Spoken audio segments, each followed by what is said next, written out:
అందరికీ నమస్కారం. Welcome to our Madan TV news channel. Kampamalla sarpanch Lokesh Reddy మొదటి నుంచి వైఎస్ఆర్ పార్టీ మద్దతుదారుడు. మరి ఆయన మీద గతంలో కూడా హత్యా ప్రయత్నం జరిగింది. అది కేసు కూడా కోర్టులో కూడా పెండింగ్ ఉంది.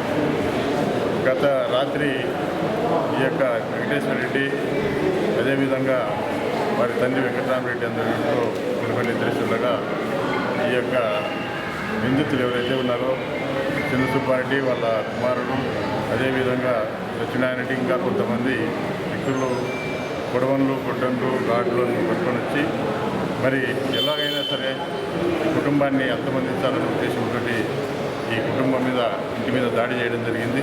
తలుపులన్నీ కూడా బద్దలు కొట్టి ఇంట్లోకి జరగబడి మరి ఈ తండ్రి వెంకటరామరెడ్డిని అదేవిధంగా లోకేష్ తమ్ముడు వెంకటేశ్వర రెడ్డిని కూడా మరి గాయపరచడం జరిగింది. వీళ్ళు భయభ్రాంతులకు గురై మరి పొలాల్లోకి పరిగెడుతున్న సమయంలో మరి బయట నుంచి కూడా ఆయన లోకేశ్వర రెడ్డి రావడంతో ఆయన మీద కూడా ముక్కుమడిగా ఈ ఎవరైతే ఇప్పుడు నిందితులు ఉన్నారో వాళ్ళందరూ కూడా దాడి చేయడంతో ఆయనకు తల మీద చాలా తీవ్రమైన గాయం కావడం జరిగింది. అదేవిధంగా కాలు కూడా విరిగిపోవడం జరిగింది. అదేవిధంగా ఈరోజు ఈ యొక్క కూటమి ప్రభుత్వం వచ్చిన తర్వాత ఎక్కడా కూడా ఎవరైనా సరే మనిషి ఎందుకంటే వాళ్లకు ఏదో విధంగా వైసీపీ నాయకులను అంతమొందించాలా, ఖచ్చితంగా ఎవరు ఏజెంట్లు కూర్చోదానికి అవకాశం లేకుండా చేయాలి. ఈరోజు మరి మొదటి నుంచి కూడా తెలుగుదేశం పార్టీ ఎవరిని కూడా ఎదగనీయకుండా గ్రామంలో వైఎస్ఆర్ పార్టీని అణచివేయాలని చెప్పి ప్రయత్నం చేస్తూ ఉన్నారు. మరి ఇప్పటికే వాళ్ళకు అధికారం దాహం తీరింది. ఎందుకంటే అధికారం వచ్చింది కానీ రక్తదాహం అనేది వాళ్ళకు తీరదు. అధికారం దాహం తీరింది, రక్తదాహం తీరదు. ఈ రక్తదాహం తీర్చుకునే దానికి ఈ విధమైనటువంటి దాడులు చేసి వైఎస్ఆర్ పార్టీ నాయకులను అంతమొందిస్తే మాకు ఎదురు లేదు. మరి అదేవిధంగా ఏదైనా సోషల్ మీడియాలో కానీ ఏదైనా కూడా మరి ఎవరైనా ముందు విప్పి మాట్లాడితే వాళ్ళ మీద దాడులు చేయడం, కమ్యూనికేషన్ పెట్టడం జరుగుతూ ఉంది. కాబట్టి ఖచ్చితంగా వైఎస్ఆర్ పార్టీ ఈ యొక్క లోకేష్ కుటుంబానికి అండగా ఉంటుంది. అన్ని విధాలుగా అండగా ఉంటాం. ఈ విషయాన్ని జగన్మోహన్ రెడ్డి గారి దృష్టికి కూడా తీసుకొని పోవడం జరుగుతుంది.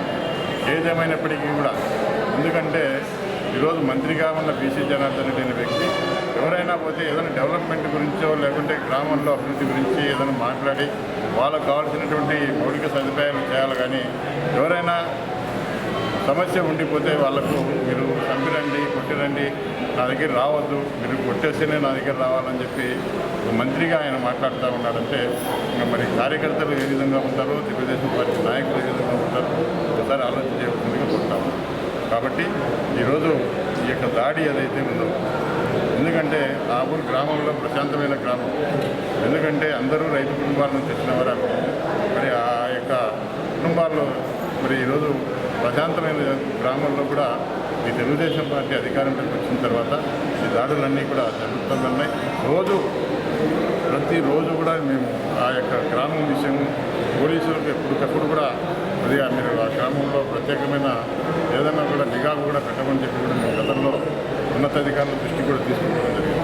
అంతేకాదు ఈ కుటుంబం ఏదో విధంగా మరి అసలు ఇంట్లో నుంచి బయటికి రాకూడదని చెప్పి కూడా ఇంటికి ఎదురుగానే ఒక కాలువ కూడా తీయడం జరిగింది. ఒక డ్రైన్ తీసి ఆ డ్రైన్ ఎట్లా వెళ్ళి ఇంట్లో నుంచి బయటికి పోవాలంటే కూడా ఒక వెహికల్ కానీ ట్రాక్టర్ కానీ జీప్ కానీ కూడా పోకుండా అంటే పరిస్థితి ఉంది.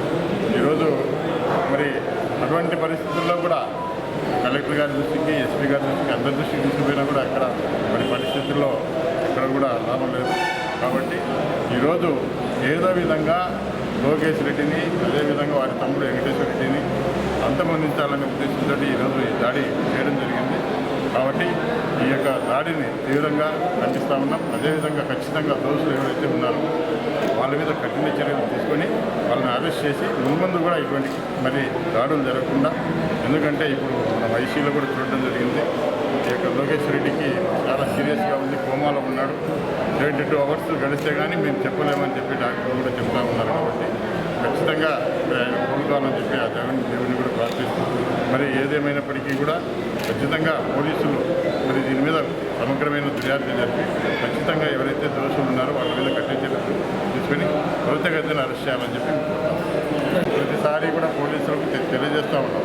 ఆ గ్రామం విషయము ఎప్పటికప్పుడు నిగురు కప్పిన నిప్పులా ఉంది. ఈ గ్రామంలో ప్రత్యేక నిఘా ఏర్పాటు చేయమని చెప్పినాం.